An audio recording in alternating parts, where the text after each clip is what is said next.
2 Chronicles 3 actually tells us when the temple will be built. The construction of the temple. 2 Chronicles 3. But first, we have a visitor. Who do we have here? We got an angel. 2 angels. There she is. She's coming over here listening to me talking. Aren't you, sweetheart? Yes, you are. Oh, you gotta wash your face and say your prayers. What a beautiful little friend that God sent. God sent me little friends. Hi, baby. Bunnykin, I love you. Gonna go up to my tripod and check it out. What you doing? What you doing, honey?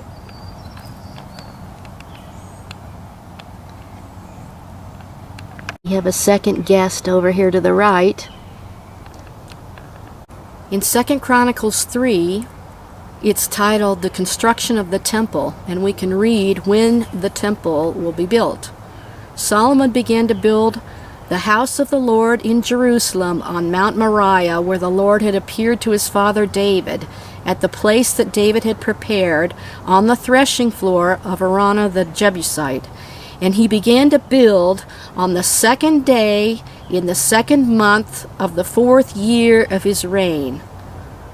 So that would have been 967 BC, April, May, according to our calendar. Now these are the foundations which Solomon laid for building the house of God. The length in cubits, according to the old standard, was 60 cubits, and the width 20 cubits. So now we know if the Temple Institute follows this as the time of the building of the temple, then that's when we should see the foundations being laid according to the Bible, the Word of God. Pretty neat, huh? But we will be with the Lord, the heavenly temple of God. 2 Chronicles 3, starting at verse 10. Then he made 2 sculptured cherubim in the room of the Holy of Holies and overlaid them with gold. And the wingspan of the cherubim was 20 cubits, the wing of one of 5 cubits, touched the wall of the house, and its other wing of 5 cubits touched the wing of the other cherub, and the wing of the other cherub of 5 cubits touched the wall of the house, and its other wing of 5 cubits was attached to the wing of the first cherub. The wings of these cherubim extended 20 cubits, and they stood on their feet facing the main room. And now I'm going to skip over here to chapter 5 and verse 6 in chapter 5. And King Solomon and all the congregation of Israel who were assembled with him before the ark were sacrificing so many sheep and oxen that they could not be counted or numbered.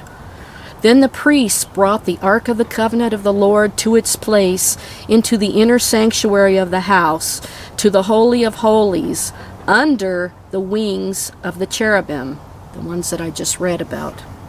For the cherubim spread their wings over the place of the ark, so that the cherubim made a covering over the ark and its poles.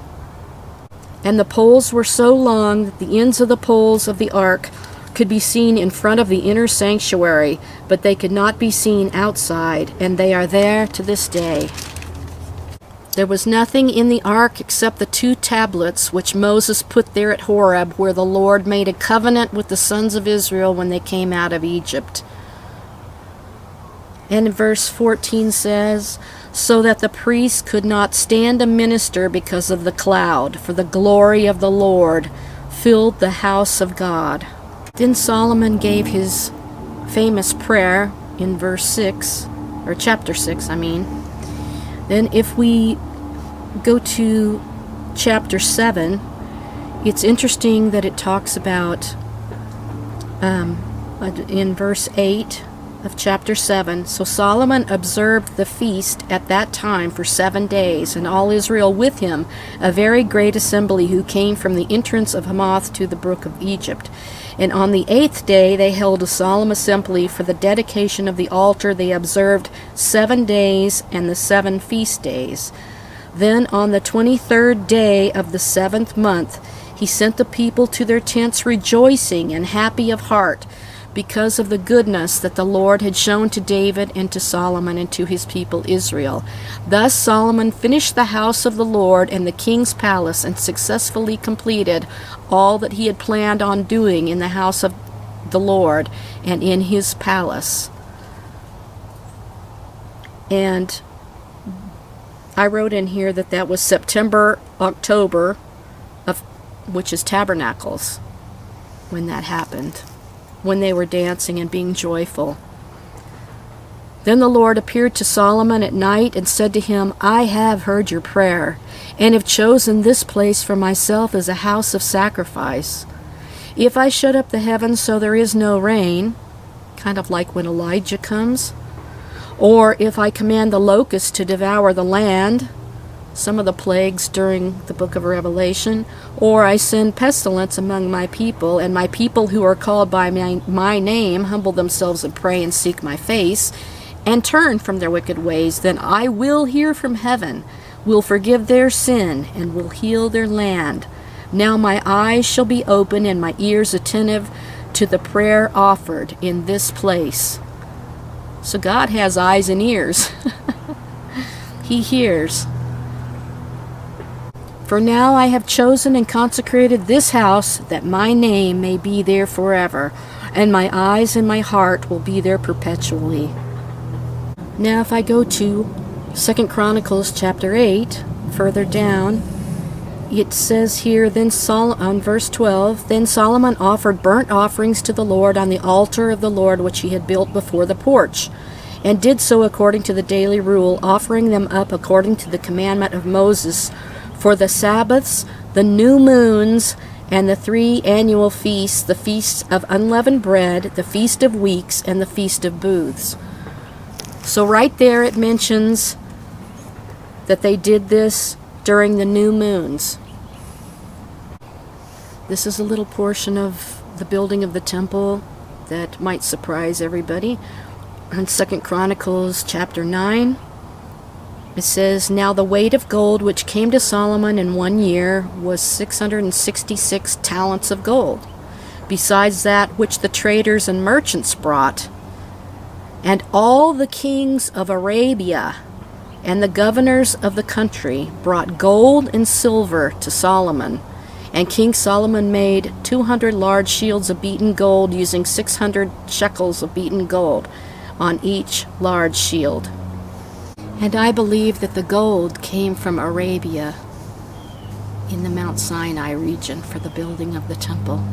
So it's very interesting that Arabia, the kings of Arabia, brought gold and silver to Solomon for the building of the temple. Is that what's going to happen in the future? I think so. There's more I can say about this, and in another video.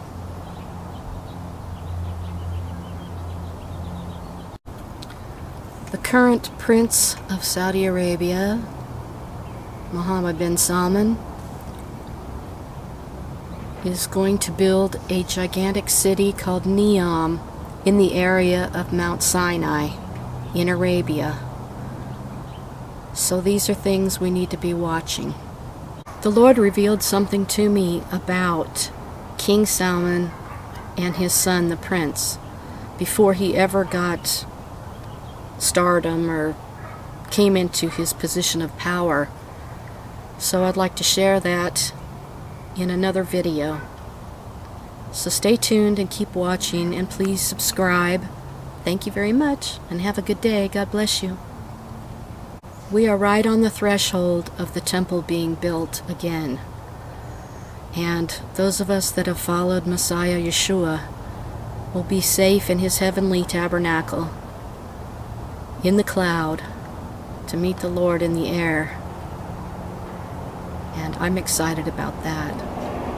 Come soon, Lord, Yeshua HaMashiach of Nazareth.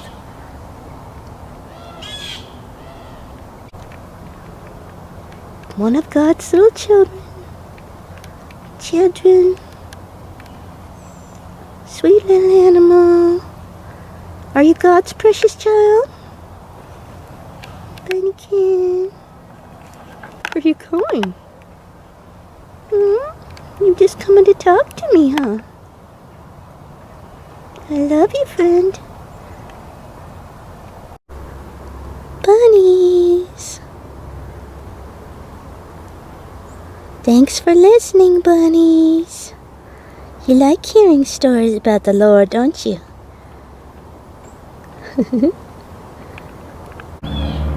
Hi, bunnies.